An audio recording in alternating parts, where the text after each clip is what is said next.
Queria agradecer o convite, na verdade, a abertura do espaço. Nós soubemos do evento meio em cima da hora e queria agradecer a consideração, porque a gente se sente muito parte dessa questão. A gente está imbuído aí, participando, completamente afogado nas doenças raras, que é o nosso dia a dia.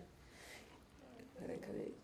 E, na verdade, assim, a doutora Inês falou que não tinha nenhum conflito de interesse. Eu acho que eu tenho todos os conflitos de interesse, né? Eu sou médica, pediatra e geneticista, eu sou funcionária pública federal, eu trabalho com genética médica, principalmente doenças raras, atendo, oriento, trato, prescrevo medicamento, tenho paciente em uso de medicamento compassivo, mas assim, eu acho que, e estou aqui falando em nome da Sociedade Brasileira de Genética Médica, e que já nos disseram que assim, a gente está correndo atrás de uma política que é para genética, que tem aconselhamento genético, que a gente só está vendo a luta corporativista. Eu diria que não, que o nosso conflito de interesse é que a gente está do lado dos pacientes, das famílias, e tentando aliviar um pouquinho o sofrimento desse grupo que assim, é um grupo raro. Nós somos tão raros quanto os nossos pacientes. São pouquíssimos profissionais e pouquíssimos profissionais que estão mobilizados nessa área. Bom, eu vou contar um pouquinho, na verdade, a história do como é que a gente está metido nisso tudo, né? Então, começou em 2001, e a gente sempre tentando estar junto do Ministério da Saúde. Eu acho que é uma parceria excelente, super saudável, e é muito importante porque a gente fica feliz que as pessoas se ouvem. Às vezes a gente tem umas brigas, às vezes a gente tem algumas posições contraditórias, mas no fim, quer dizer, a gente vê que objetivamente, tirando toda essa parte da política, né, o grupo técnico do Ministério é muito bom, tá? E a gente espera poder continuar contando com o grupo técnico que também nos ouve bastante. Então, assim, 2001 começou essa história toda com o genoma humano, tá? E aí começa com o genoma humano e colocam, assim, o DECIT, que é o Departamento de Ciência e Tecnologia do SUS, convoca um grupo de especialistas para discutir o uso e acesso ao genoma humano. E uso e acesso ao genoma humano, e entra dentro desse grupo uma médica geneticista, que era a nossa presidente na época, a doutora Antônia Paula, e aí discutem genoma, acesso e tal, mas dentro da conclusão, a gente tinha a questão de problemas absolutamente básicos de infraestrutura de acesso ao atendimento, aos exames que não estavam sendo atendidos, a genética não existia oficialmente dentro da saúde, né, no Brasil, e a gente não conseguia prover o acesso universal, incluir exame, nada disso. Então, vamos discutir genoma? Não, a gente precisa discutir o dia a dia, diagnóstico, atenção e tratamento quando existente. A maioria das doenças que a gente lida não tem tratamento, tá? Pelo menos tratamento medicamentoso. Bom, então assim, pelo menos foi reconhecido que tinha uma íntima ligação com a genética médica e o manejo das doenças raras, dos defeitos congênitos, mas menos de 30% dessa demanda estava sendo atendida. Isso, na verdade, foi tema da minha tese de doutorado, tá? Que eu fiz um levantamento, vários serviços de genética, e a gente tem esses números daquela época, tá? E aí, em 2004, convoca-se um grupo de trabalho esse convocado mesmo pelo Ministério da Saúde, pela Secretaria de Atenção à Saúde, pelo DECIT, para elaborar uma política nacional em genética clínica. Trabalhamos, assim, muito entre 2004 e 2006, várias reuniões. A doutora Isabel está aqui de testemunha, que participou, acho que, de todas, né?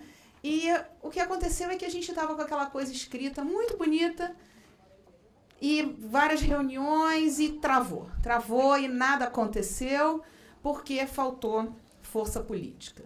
Era um grupo técnico do Ministério, junto com um grupo dos especialistas trabalhando, resultou numa portaria, que foi a portaria 81 de 2009, isso depois de muita briga, porque ela estava prontinha em 2006, 2007, e essa portaria entrou, mas nada aconteceu. Tá? Então, foi um típico caso daqueles de ganhou, mas não levou, tá? Como a gente vê muito acontecer aqui. E aí, assim, o que será que aconteceu? Então, assim, primeiro, reconheceram que é importante? Reconheceram que é importante, está lá escrito. mas ela nunca foi regulamentada. Por quê? Porque naquela época, para entrar na política, a gente tinha que ter 2 portarias simultâneas. A gente tinha que ter portaria do GM, que era do Gabinete do Ministro, junto com a portaria SAIS. A portaria SAIS dá a receita de como fazer as coisas. Entrou uma, não entrou outra. E outra coisa que não entrou foi financiamento. Então, se não está previsto financiamento, nada acontece. Tá? E aí, também o que aconteceu é que exatamente naquele momento que entrou, várias novas drogas já tinham sido registradas na Anvisa. Então, tem aquela coisa, o registro não necessariamente é protocolo de tratamento, mas já tinha um registro. E aí começaram as ações judiciais e aí começaram a achar que o custo era muito alto. E na hora que foi fazer o cálculo de custo, eles botaram dentro do pacote um monte de coisa que não tinha nada a ver com isso, que foram vários hidrolisados proteicos relacionados a alergias, não eram as doenças genéticas, não eram os leites especiais, que realmente a gente tem que considerar medicação, quer dizer, leite para fenilcetonúria, para as doenças metabólicas é remédio, isso não é suplemento. Então, assim, misturaram alhos com bugalhos, cálculo de impacto financeiro muito alto, e nada foi para frente porque não passou no comitê gestor. E aí, o que a gente viu foi, bom, a gente está indo, mas não adianta a gente. Isso não é a luta corporativista da genética médica, isso não é o Ministério da Saúde, dos técnicos dando murro em ponto de faca. Quem tem que tocar isso para frente são os usuários, tá? São as famílias, são as organizações não governamentais, que estavam começando a se mobilizar bastante naquela época, e aí era a parceria, quer dizer, a gente pode ajudar, mas é uma luta que é uma luta de todo mundo, e a grande luta é a luta das famílias. Então, finalmente, quer dizer, aparentemente, em 2012, a gente começa a ver essa luz no fim do túnel. E assim, teve uma mudança semântica aí. Genético passou a ser raro, na verdade, 80% das doenças raras são genéticas mesmo, e a gente para de lidar com uma especialidade médica, porque aquela portaria era a portaria da genética clínica, e passa a ser a portaria da doença rara. Tá? Então, essas definições todo mundo já passou. O que foi adotado aqui foi a definição da Organização Mundial da Saúde. Pode não ser ideal, pode não ser adequada à nossa população. A gente só vai saber disso na hora que a política estiver funcionando e a gente tiver esses números. Enquanto a gente não tem os números, a gente vai ter que usar o que a gente tem. Então, a gente vai extrapolar dentro de qual é a incidência estimada dentro da população. Vai ter que ser assim, não tem outro jeito.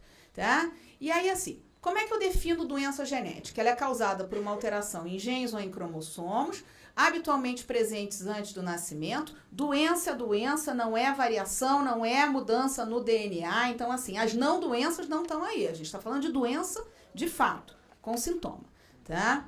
E, assim, se a gente abrir a definição para defeito congênito, que na verdade é a definição em inglês que é chamada birth defect, eu vou incorporar uma série de, não só malformações congênitas, mas eu tenho alterações no desenvolvimento e aí eu ainda tenho as doenças de início mais tardio. A maioria das doenças genéticas vão ser raras, tá? E na definição de 5% dos nascimentos do defeito congênito, ele não inclui doenças na idade adulta. Então, assim, é muita gente acometida, tá? Então, como é que aconteceu essa história da política? A maioria das pessoas que está aqui dentro já conhece essa história de cor e salteado, mas eu vou dar aqui o meu depoimento, porque eu participei desde lá de trás, de 2004. Então, assim, foi estabelecido esse grupo de trabalho, tá, pelo Ministério da Saúde. Quem tocou isso para frente, quem conseguiu que fosse formado esse grupo foram os usuários, tá? Eu participei como membro técnico convidado do grupo e com o objetivo de instituir essa política nacional de doenças raras no SUS. Então, assim, incluindo todos os aspectos do cuidado à saúde. Então, é atenção integral. Então, não é exame ou tratamento ou só diagnóstico. É tudo. É promoção à saúde, prevenção, tratamento, reabilitação dentro de uma rede articulada com atenção básica. Tá? E aí essa política ela foi elaborada com 2 eixos principais estruturantes, que seriam as raras de origem genética e tem um grupo de raras não genéticas e tem algumas bastante negligenciadas, autoimunes, imunológicas, no fim das contas, assim, na hora, acho que daqui a uns 20 anos vai ser tudo genético, porque tem genes de predisposição. Mas por enquanto a gente separa, mesmo a gente tem dificuldade de separar. Porque tem a imunológica, mas imunodeficiência combinada é genética ou não é genética? É genética, mas está no grupo das imunológicas por questões específicas. E a estruturação, obviamente, tudo tem que funcionar na lógica do SUS. Não adianta a gente querer reinventar a roda. Então, assim, procedimentos, a investigação, a terapia e o tratamento medicamentoso, que são esses protocolos, eles precisam existir sim, tá? Não tem que ter protocolo para tudo, eu concordo, não tem que ter protocolo para tudo. E eu acho que talvez a gente esteja exagerando um pouquinho na lista dos protocolos e a gente tinha que ser um pouco mais eficaz nesse sentido. Então, assim, o que é o protocolo? Eu acho que a doutora Clarice vai falar um pouco melhor sobre isso, mas, assim, existe essa lista de protocolos clínicos e diretrizes terapêuticas que seria visando o uso racional desses medicamentos, que a maioria deles são medicamentos de alto custo. Então, já tem vários para doença genética, mas tem vários que precisam ser incorporados, porque o nosso dinheiro, de todos, está sendo gasto de uma maneira inadequada quando existe tanta judicialização da saúde. A gente está perdendo e está perdendo muito. Então, assim, já existem alguns artigos publicados nesse sentido. O problema da judicialização da saúde é que, assim, as ações são individuais.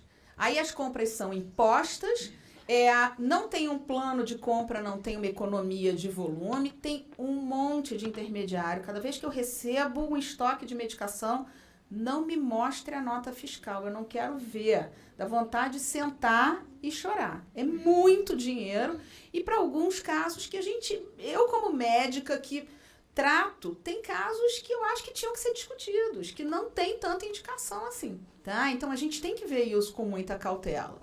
E sem programa de tratamento para aquela doença especificamente. Então, quanto mais a gente não tem os protocolos, mais dinheiro a gente vai gastar. Porque, assim, a gente não pode se iludir achando que as doenças não estão sendo diagnosticadas. Eles estão sendo diagnosticados e tem muitos casos que não têm indicação e que a gente recebe goela abaixo aquele paciente com aquele tratamento para fazer, tá? Lembrando que na política de doenças raras, o medicamento é muito pouco. Tratamento específico disponível, um remédio para aquela condição, é um percentual muito pequeno. A maioria das doenças raras, elas não têm tratamento específico e, na verdade, a política, ela visa muito mais o diagnóstico, a orientação familiar, a orientação de prevenção de problemas ao longo da vida e melhor qualidade de vida, muito mais do que o remédio. Às vezes o remédio é a fisioterapia, às vezes o remédio é dizer para a pessoa que ela tem que se manter hidratada, não é nada demais, tá? Então, assim, a busca pelo diagnóstico, a angústia, não necessariamente vai envolver tratamento. Então, finalmente, é publicada essa portaria 199, início de 2014, tá? E dessa vez, o que é interessante é que, assim, aquela institui a política em genética clínica. Essa, olha o título como é que está diferente. Então, institui a política nacional de atenção integral às pessoas com doenças raras, aprova as diretrizes, tá? E institui incentivos financeiros ao custeio. Mudou completamente. Então, nessa eu tenho a receita de como funcionar e não sei de onde vai sair o dinheiro, mas pelo menos a lista de quanto que vai se pagar, que coisa que a gente não tinha lá atrás em 2009. Então, o que foi incluído? Já foi listada essa lista toda de exames, mas assim, a análise cromossômica era a única que já constava da lista de exames do SUS. Várias investigações para erros inatos no metabolismo, tanto os exames de triagem, ensaios enzimáticos, exames moleculares extremamente sofisticados, tá? E entra o aconselhamento genético. E o aconselhamento genético não é porque o geneticista quer guardar o nicho dele, mas é porque se a gente tem esse diagnóstico todo e toda essa orientação sem ter o aconselhamento genético, vai ter recorrência, vão ter novos casos, as famílias ficam sem possibilidade de tomar as suas próprias decisões, principalmente no âmbito reprodutivo, tá? E em termos de remuneração, o que a gente tem? Dentro do eixo 1 da genética, onde eu entraria, as anomalias congênitas pagariam um pacote de R$800, o erro inato metabolismo 600 e a deficiência intelectual também pagaria 800. este pacote tem que incluir todo o processo de investigação. Então, para alguns pacientes, provavelmente essa investigação vai custar mais do que isso, mas para outros vai custar menos. E a gente consegue ir compensando. Então, aquela lista toda que tem de exames, ela não tem valor por exame. Exatamente visando não estimular que assim, um laboratório não pode se credenciar. Ele só pode se credenciar dentro de um contexto de atenção integral. Então, assim, eu particularmente acho que isso está muito bem desenhado, tá? O que a gente precisa é botar isso para funcionar. E, além disso, um incentivo mensal para a equipe multiprofissional, tá? Tanto do serviço de atenção especializada, que de repente pode dar conta de uma única doença, quanto de um serviço de referência em doenças raras, que vai ter que englobar pelo menos duas especificidades daquele eixo, tá? Então, foi feita, assim, as perspectivas seriam, vamos credenciar esse serviço de doenças raras. Em 2014, ainda em junho, a gente foi convocado, tá, para fazer essa lista da priorização, quais são as doenças mais importantes, a pontuação. E aí eu acho que a coisa, pelo menos eu que estava seguindo direitinho, a coisa ficou um pouco mais aberta e está na hora da gente tentar reorganizar isso. Foi encaminhado um questionário para os especialistas, o que você acha importante, lista as doenças e tal, e a gente lista as doenças, é feito um painel de especialistas, é feita uma pontuação essa que tem critérios claros, mas que entra um monte de coisa que, no meu ver, assim, se eu olhar de novo essa lista, eu vou dizer, não, a gente não preciso ter um protocolo para ver o que eu vou fazer com uma criança com malformação congênita. Isso já está dado. Esses protocolos, eles teriam que ser elaborados principalmente baseados em se tem uma medicação específica, um tratamento específico, um suplemento, um leite, tá? Porque a coisa fica muito mais objetiva. Então, se a gente ficar perdido em fazer protocolo para anomalia congênita, que é um saco de gato, e eu tenho um monte de síndromes, a gente nunca vai terminar. E se a gente não termina os primeiros 20, a gente não vai chegar nos próximos. Então, eu acho que está na hora de sentar e reconversar isso. Então, assim, ficou perdido no vácuo, tá? 2014, aí 2015, manda, não manda, pararam de cobrar, aí tá tudo meio confuso aqui no Brasil e aí a coisa ficou no vácuo. Então, assim, eu tô aqui de testemunha, tá todo mundo aqui de testemunha do que eu tô dizendo, estamos à disposição para sentar de novo, conversar de novo, mas a gente quer muito que essa política saia, tá? Então, assim, eu fiz uma apresentação iniciozinho de março, relacionada ao Dia Mundial das Doenças Raras, e que esse ano nós tivemos realmente o Dia das Doenças Raras. A data é 29 de fevereiro. A gente comemora dia 28 de fevereiro, porque dia 29 de fevereiro acontece uma vez em cada 4 anos. Então, é um dia raro. E é o Dia das Doenças Raras. E esse ano, ano bissexto, nós tivemos o dia 29 de fevereiro. Tudo que eu queria era que no dia 29 de fevereiro tivesse tudo. E não tem ainda, tá? Cadê a nossa política? Então, até o momento, já temos serviços credenciados. Eu sou um deles. E eu sei o quanto que eu ralei, e o quanto que foi e voltou, e o quanto que eu tive que responder, e botar em planilha e fazer cálculo financeiro para a gente poder ser um serviço credenciado para doenças raras. Mas cadê?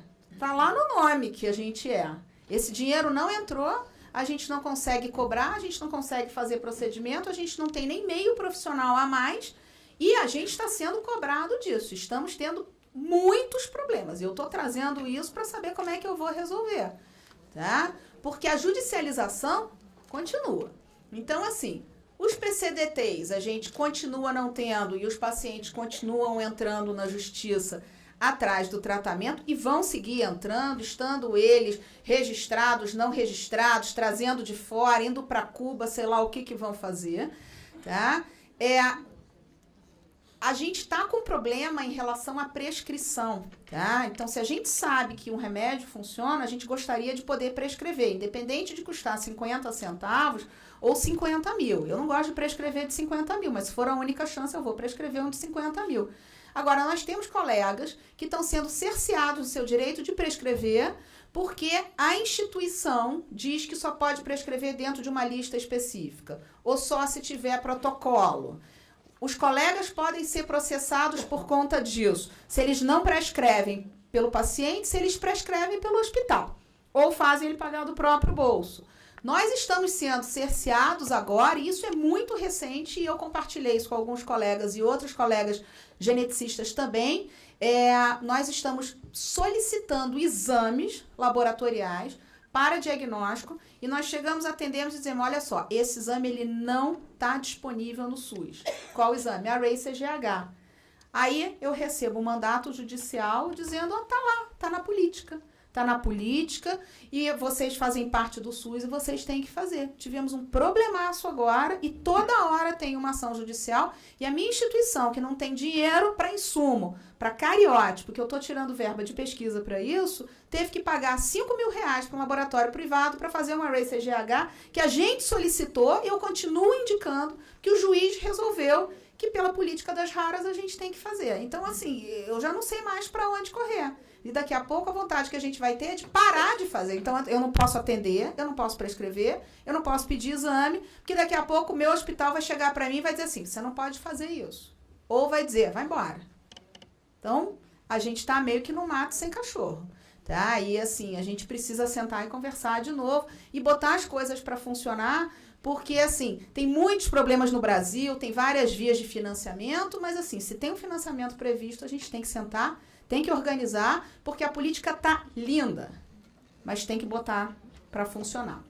Então, assim, desde 2004, a gente está naquela corrida e a gente vem tentando, rolando na lama, se descabelando. Agora, queria muito conseguir chegar na chegada feliz, sozinha não, com as famílias, que eu respeito muito, e com os meus pacientes, porque o grande objetivo é esse. Eu não estou fazendo isso para mim, tá? Eu estou fazendo isso pelos pacientes que nós atendemos e adoramos fazer parte dessa especialidade rara. E eu fico à disposição de vocês. Então, assim, até 2013, o que a gente tinha? Era uma saúde de alto custo com uma atenção deficiente. A gente adoraria ser credenciado de fato, parar de esperar, tá?